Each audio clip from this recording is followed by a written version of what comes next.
Posterior a la lectura del análisis del conflicto de Pajés, decidimos escoger un conflicto actual en Colombia y lo decidimos plantear a manera de pregunta: ¿el vandalismo o la libre expresión? Para este mapa conceptual y su desarrollo dividimos este conflicto en tres partes para poder explicarlo mejor. La primera parte vamos a hablar del qué es, la segunda parte vamos a hablar de su historia y su evolución, y la tercera parte vamos a hablar de sus protagonistas. Mi nombre es Juan Diego Méndez y soy el encargado de explicarles la primera parte, el qué es. Bueno, entonces el vandalismo o la libre expresión es un conflicto social actual que se ubica en las ciudades más importantes de Colombia, tales como Medellín, Cali, Cartagena y Bogotá. Este conflicto social surge desde 1948 con el inicio de la época de la violencia. Más adelante también la nombro. Bueno, pero antes de dar el contexto, es oportuno decir que para la elaboración de la primera parte nos basamos en tres documentos. El primero es uno de la Universidad de la Tadeo, llamada La Era del Graffiti en Colombia.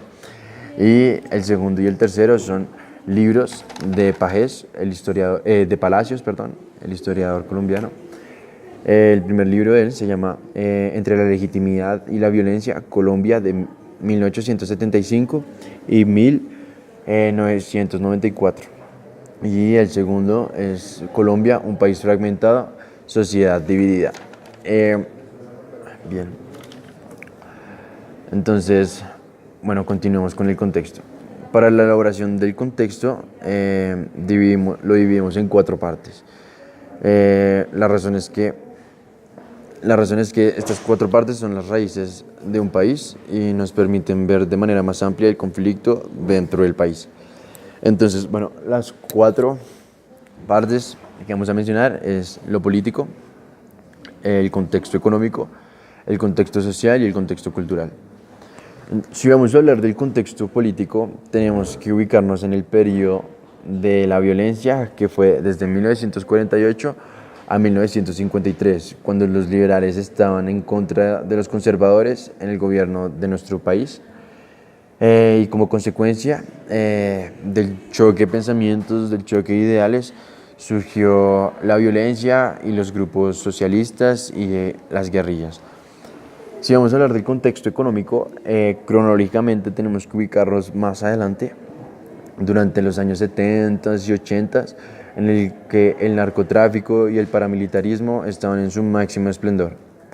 Y bueno, como consecuencia de esto, afectaron a la economía del país y aumentaron los niveles de pobreza.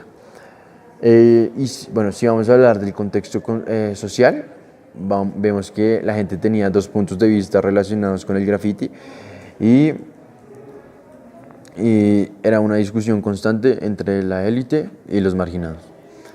Y por último, si vamos a hablar del contexto cultural, nos ubicamos específicamente en Cali, donde la cultura del hip hop y el rap fomentaron el graffiti como expresión y, y arte, más no vandalismo.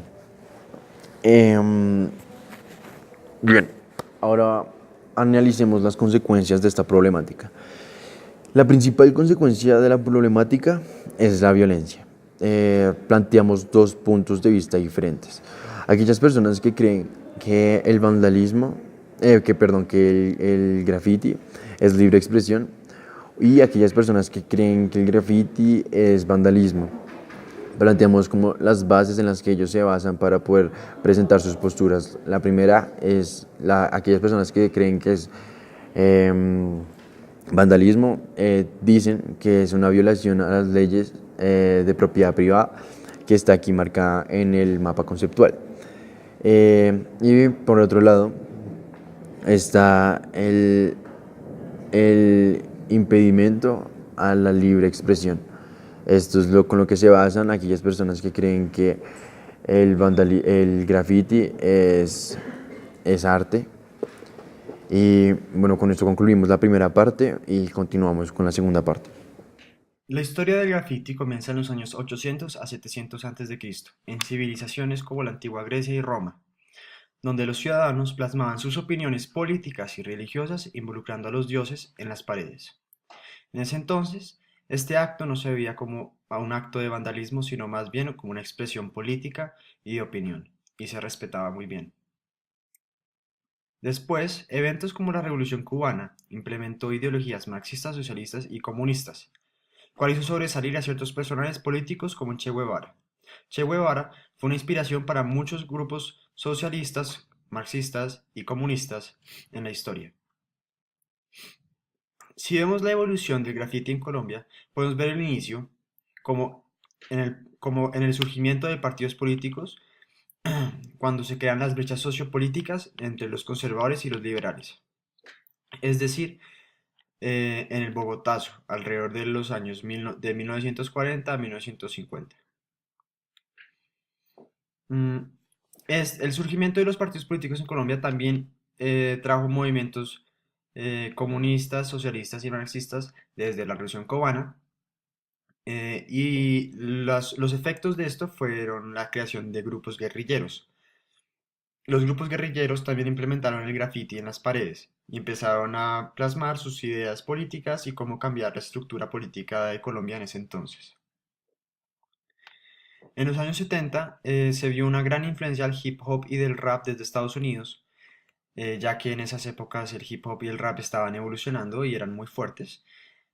Y en ciudades como Cali, el hip hop y el rap explotó y en aumento, y eso también influyó al graffiti. Y desde ese entonces se empezó a ver el graffiti no como solo un acto de vandalismo, sino también como un acto de una expresión de arte y de creación. Y ahí es cuando se empieza a reconocer el graffiti como arte callejero. La solución, una solución violenta podría ser hacer que los policías que están en contra de los artistas callejeros puedan hacer cualquier cosa hacia los artistas, eh, enfrentarse armados, y ya se ha hecho, pero de todas formas siguen habiendo muertos y la solución todavía no se está arreglando. Entonces, por la solución violenta no, que ya se está haciendo, no es una solución.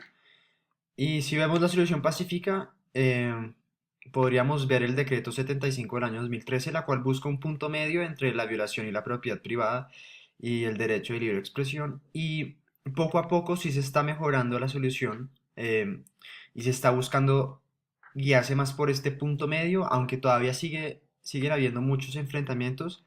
Cada vez más se tolera y se están haciendo estas leyes em, para beneficiar a ambos lados y buscar un punto medio. No va a haber, ya se sabe que no va a haber, no se va a hacer totalmente ilegal el graffiti, porque pues los del graffiti se van a quejar, pero tampoco puede la autoridad o el poder público como la policía estar mostrando o implementando su poder de forma violenta cuando quieran.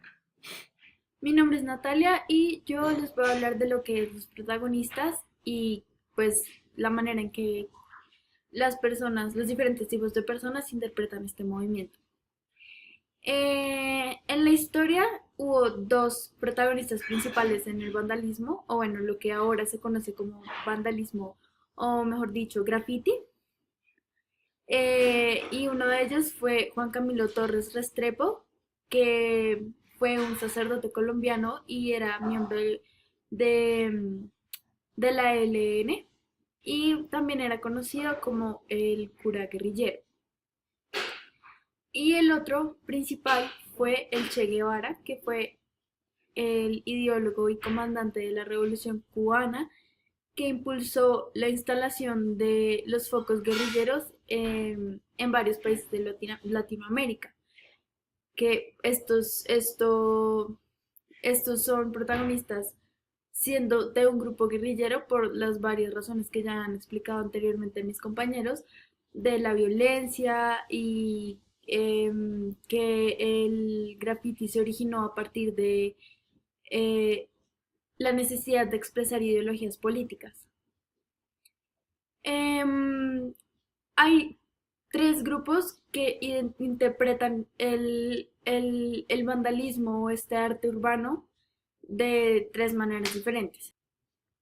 El primero es pues los mismos artistas callejeros que crean este arte, que lo ven más que todo como una intención artística y personal, para mostrar ya sea una realidad, un sentimiento, expresar el contexto actual, em, una ideología, etcétera.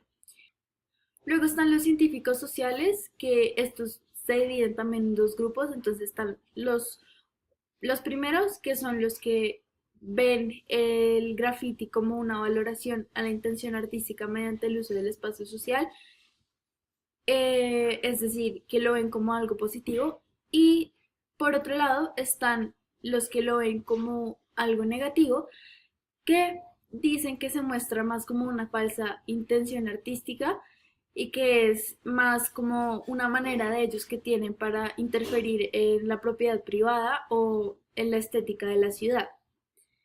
Y por último, el grupo que sigue es que, pues gracias a los medios de comunicación y a las nuevas formas de respetar o entender las diferencias creadas en las sociedades, pues los ciudadanos como que han abierto sus mentes, para ver este tipo de actos, no como un acto vandálico, sino como una manera de expresar la cultura colombiana, que es lo que pasa, digamos, en, en La Calera, que hay muchísimos murales de arte, em, que expresan este ideal.